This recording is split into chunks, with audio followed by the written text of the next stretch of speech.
ہے کہ हमारे 5 अरकान में से एक रुकन है और इसके बारे में अल्लाह ताला ने बहुत दो टोक किस्म की बात की है। ये दो आयत मैं आपके सामने रखता हूँ। ये सूरह आल इमरान की आयत नंबर 96 और 97 है। अल्लाह ताला फरमाते हैं इन्ना अव्वल बैतिन वुज़िअ लिन्नासी लल्लज़ी बिबक्कता मुबारकन व हुदल लिल आलमीन। इसका तर्जुमा यह है कि surely the first house of worship established for humanity is the one at Bakka, a blessed sanctuary and guide for all people. तफसीर इब्न कसीर में मैं देख रहा था, बक्का का जो उन्होंने मीनिंग बताया वो बड़ा इंटरेस्टिंग है और वो बुका से है। वो लिखते हैं इमाम इब्न कसीर के बुका means it brings crying and weeping to the tyrants and arrogant, meaning they cry and become humble in its vicinity. और ये तो चले टायरेंट्स की बात है ना, हम खुद देखते हैं, हम खुद भी वहाँ पे जाते हैं तो वहाँ पे जाके कैफियत इस तरह की है। और इमाम इब्न कसीर ने लिखा है ये कि it was also said that Mecca was called Bakkah because people do बुका next to it, meaning they gather around it, और वहाँ पे एक रकत आमेज जो है वो कैफियत होती है। बहरहाल अगली आयत में अल्लाह ताला फरमाते हैं फीही आयातुम बय्यिनातुम मक़ाम इब्राहीम वमन दखलहु काना आमिना।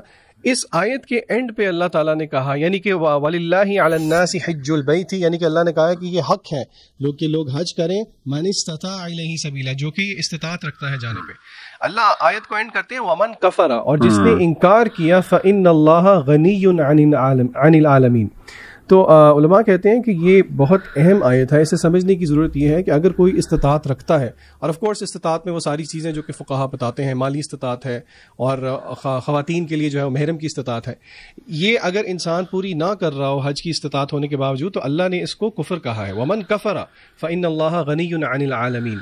तो इसीलिए मैं अपने बहन भाइयों को तरगीब दूंगा जिन्होंने अभी तक हज का नहीं सोचा, कि कम से कम वो अपनी चले लॉन्ग टर्म प्लानिंग में कुछ ना कुछ सेविंग और फाइनेंसेस इस हिसाब से करें। बाकी अल्लाह ताला बरकत डाल देता है इंशाल्लाह। इसमें मैं ना ज़ीशान भाई एक एडिशन भी करना चाहूँगा।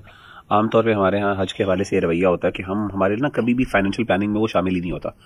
हम कहते हैं कि वो जी इंशाल्लाह कभी कर लेंगे। यानी हमने सोचा, चूँकि हमारी एक ना असम्पशन है कि शायद हज चूँकि हमारी माली इस्तिताअत पर है, तो माली इस्तिताअत का स्टैंडर्ड जो है वो हम समझते हैं हमारा अपना है। जैसे हमारे यहाँ शादी का भी माली स्टैंडर्ड एक रखा हुआ है कि यार अभी आई नीड टू अभी मैंने कुछ जो है ना अपने आप को करियर डेवलप करना है।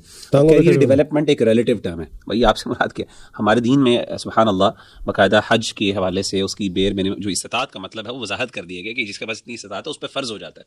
तो हमारे से अल्लाह माफ़ करे, कई ऐसे लोग हैं जो कई यानी सेविंग्स करके बैठे हुए हैं और वो समझने शायद मेरे ऊपर अभी फ़र्ज़ नहीं है, क्योंकि उनके स्टैंडर्ड के मुताबिक शायद अभी तक वो फाइनेंशियली इतने स्टेबल नहीं है कि वो हज के लिए जा सकें। सुभान अल्लाह।